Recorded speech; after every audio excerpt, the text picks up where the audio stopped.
少年的陪伴，欢笑和泪光。新谣是一种身份认同，是你们共谱生命乐章。我心中的新谣，首先它要有本土的色彩，然后要有自创的精神，是民间大众自己写给自己所需要的作品，很自由、百花齐放的创作的生态。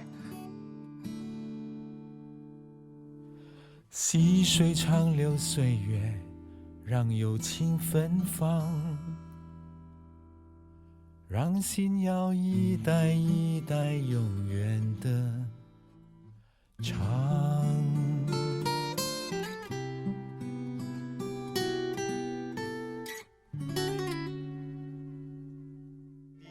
背后小小的林子里，曾经是孩子们的我们这里是新加坡，我的小学从前在小坡，平时不读书，考试之前。我觉得新谣呢，它珍贵的地方就是我们生活的写照。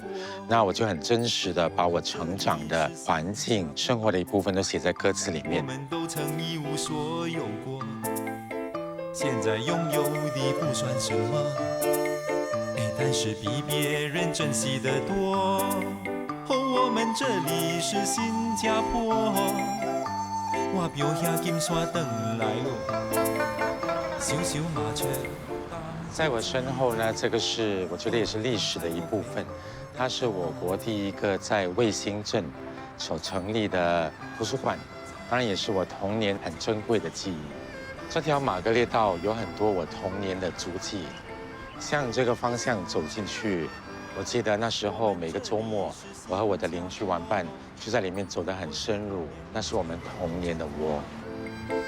一方半庭的竹背后，小小的林子里，曾经是孩子们的我们一搬家住得舒服自在，旧戏院变成教堂做礼拜。在路的对面呢，过去就是也相当著名的我们早期的戏院，就是当年的电影院啊。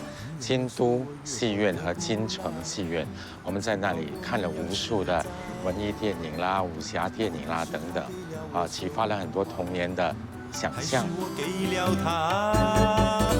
新谣有它的历史背景，它主要蓬勃于80年代，然后80年代呢，其实是我们建国60年代那一代的孩子，他们长大差不多20出头，开始想寻找一种抒发自己情怀的一种歌曲的形式。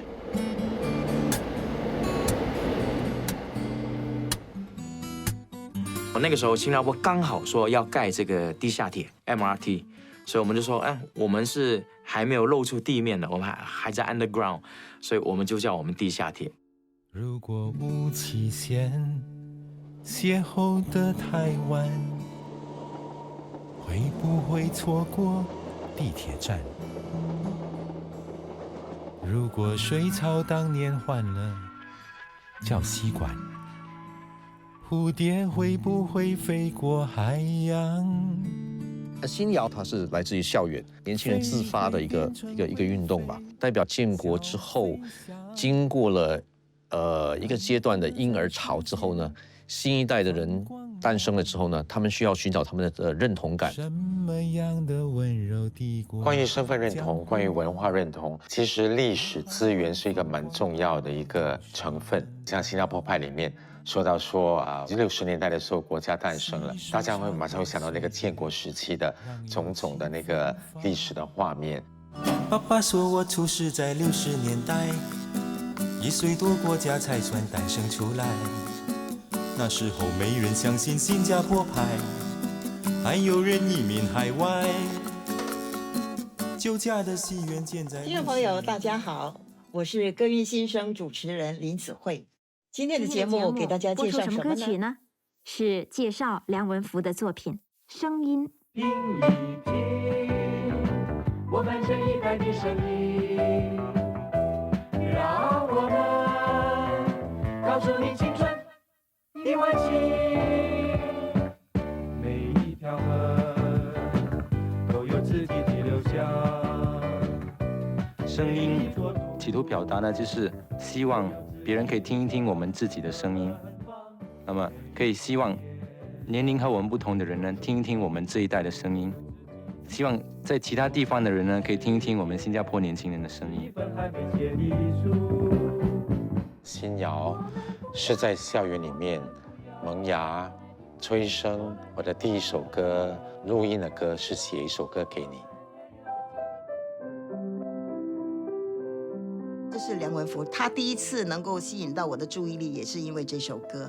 那写一首歌给你，后来我还把这首歌作为歌韵新生的主题曲。写一首歌给你。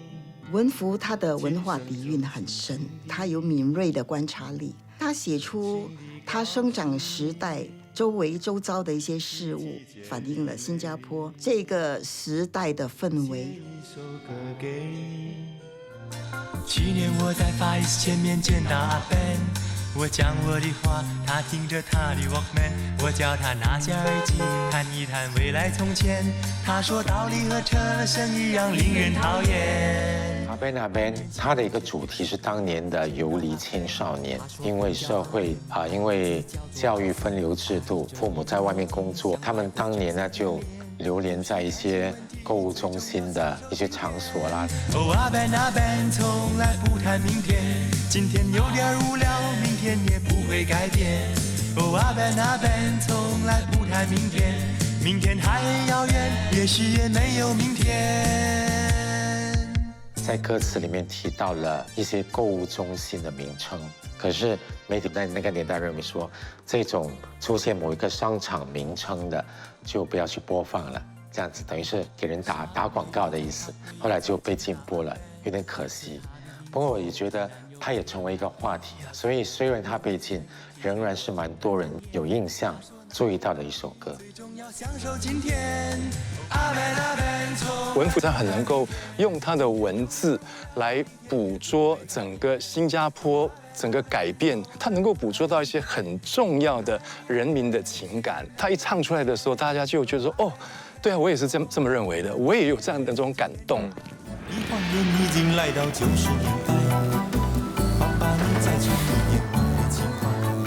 新加坡派是1990年创作，那一年就是建国25周年，是一个蛮重要的里程碑。像我在歌词里面说的，就是我们的故事我们要自己记载。我们好不容易有了自己的国家，更好不容易有了自己创造的一些大众文化，像新谣，所以我们要好好珍惜。一晃眼已经来到千禧年代，感谢我爱的你们依然同在，愿这个家国故事千秋万载，未来就看下一代。2015年建国金禧年，那年办了一创作35周年的一个作品演唱会，却已经创造新加坡派。当然免不了有《新加坡派》这首歌。在这个排练的过程中呢，我就忽然间有很多的灵感跟那个感触。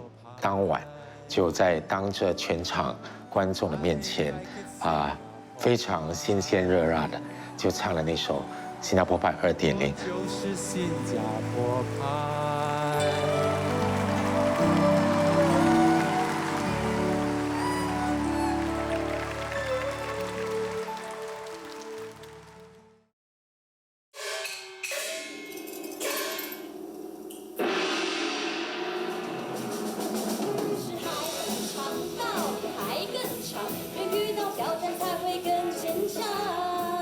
《新游记》它是我跟团队很诚心的想给国家建国60周年的献礼。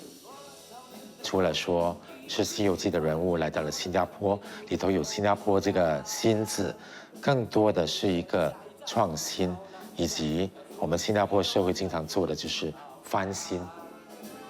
我希望国家来到了60周年，并不是说满足于现在的成就，还是继续向前的。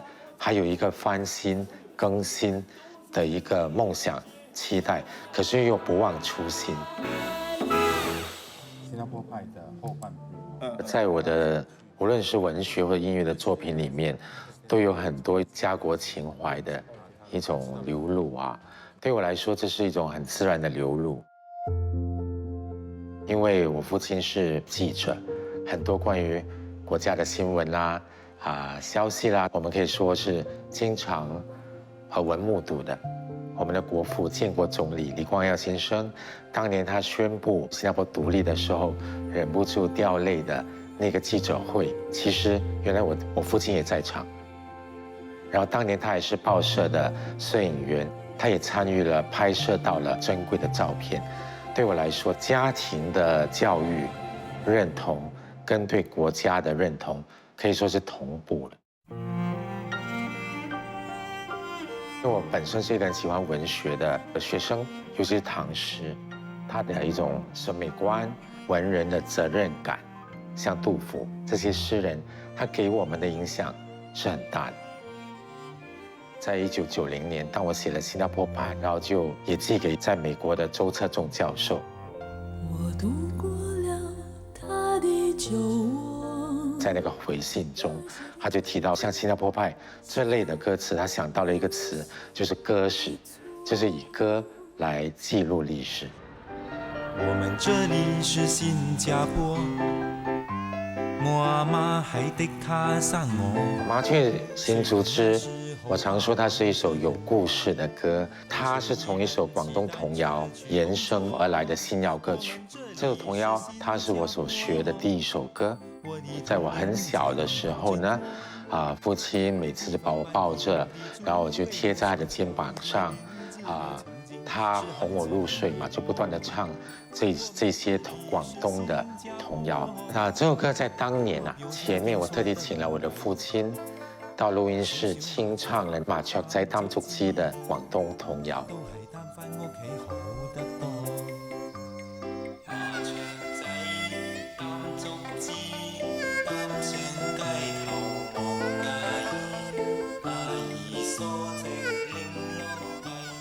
他的这个童谣的故事是说，一只小小的麻雀，它衔着小竹枝，然后呢到街头去，他就看到非常热闹的场面，很多人呢敲锣打鼓啦，原来是一个有钱人家的少奶奶，她要回娘家，非常风光，很多人陪伴，然后去到那个码头，故事就说完了。那小麻雀后来怎么样了呢？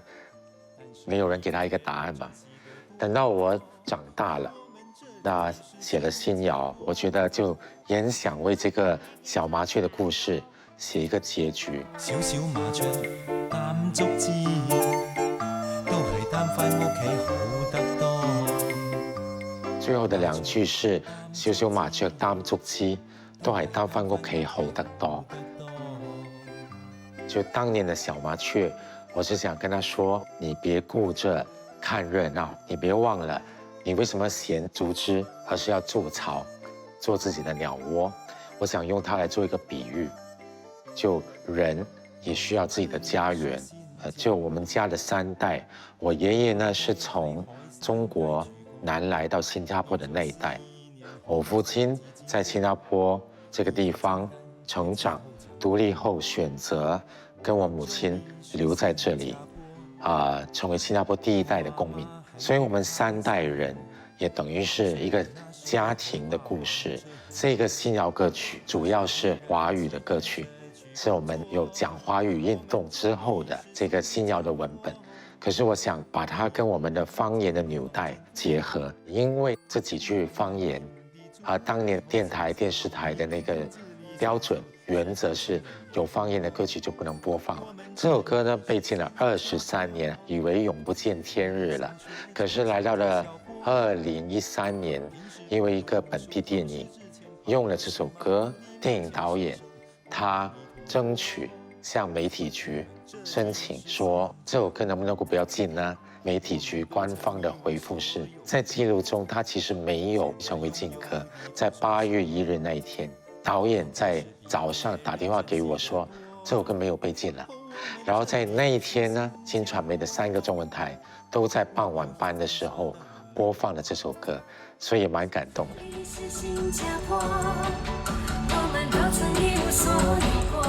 H60 的国庆庆典，这首歌也第一次在国庆庆典的演出中被演唱了。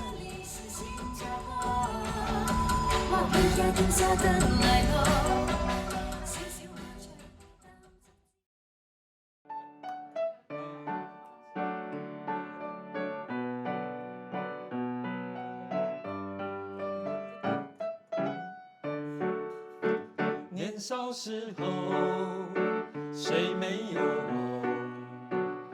无意之中，你将心愿透露。就在你生日的时候，我将小小口轻松，最难忘记你的笑容。每一首歌有它自己的一个命运。《细水长流》这首歌，现在我们有时候听到别人说它是一首爱国歌曲，我觉得蛮有趣、蛮有意思的，因为他创作的初衷肯定不是为了写爱国歌曲而写的。是1987年，那时候我还在念大学2年级，所以我想写一首说，虽然岁月让我们成长，可是好朋友他的感情应该是不变的。我就请了来自不同信仰小组的好朋友刘瑞正、王邦吉，跟我一起合唱的这首歌。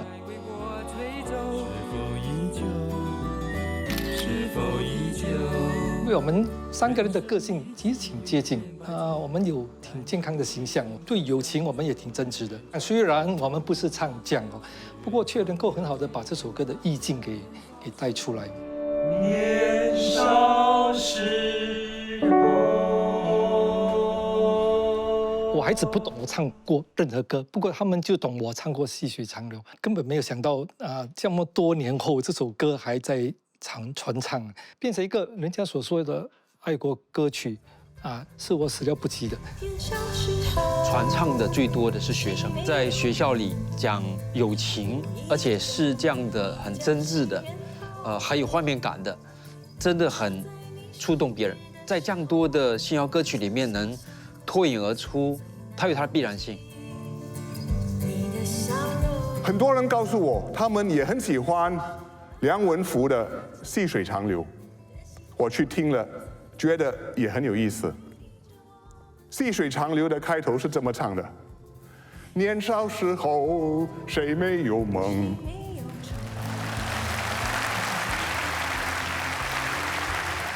我们的国家领导，我们的部长，他们也蛮爱这首歌。曾经有一个时期，政府呢推动说，唱吧新加坡这样的一个运动，唱一些社区歌曲，成为国民歌曲啦。然后其中一年呢，《细水长流》被选中成为一个要推广的歌曲，然后也请了像蔡李莲蔡淳佳啦、唐玉璇他们来唱另外一个版本的。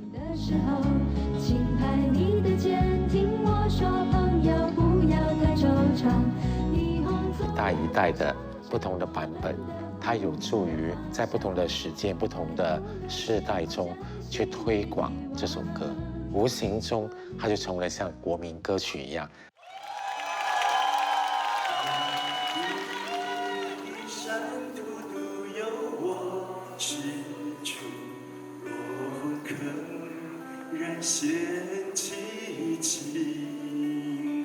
在新谣之前就有很多本地创作了，一些歌星，比方上官流云，他老人家在很年轻的时候就会创作一些歌曲，只是大家都把它当作一首流行歌曲，并没有关注到它是本地创作或者是港台的歌曲。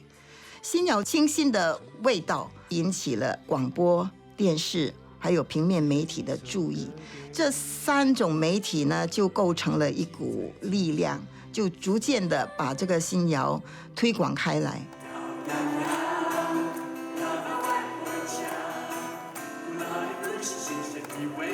这音乐是平易近人的，因为这样是很容易进入群众的，就是很容易打动人心的。摇呀摇。我觉得呢，新谣甚至是新加坡建国以来呢，对新加坡以外的世界，甚至是尤其是亚洲呢，产生影响力的唯一的文化输出。所以我很期待哪一天呢，我们可以建一个新谣的博物馆。我甚至有一些异族的朋友，甚至有一些是他平时不说华语的华人的朋友，可是他也喜欢新谣。然后有一些像马来同胞、印族同胞，他本身是很爱音乐的，他们甚至也参与了一些新谣编曲啦、新谣歌曲的演奏、打鼓啦、弹吉他啦，这一些他们也喜欢的。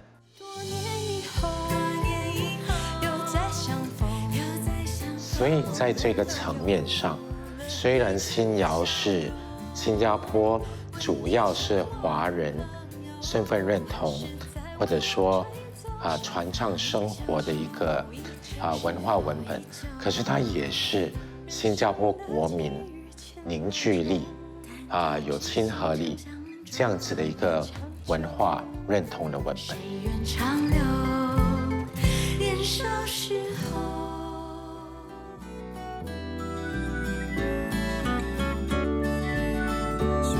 的溪水慢慢流，流到了别离的时候，轻拍你的肩颈，我说朋友不要太惆怅，霓虹纵然再嚣张，我们的步履有方向，成败不论，切莫将昔日遗忘。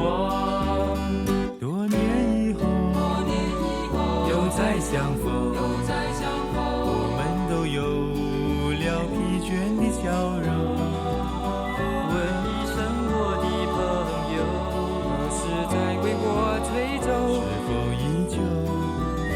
是否依旧？人生的际遇千百种，但有知心常相中，人愿长久，水愿长流。年少时候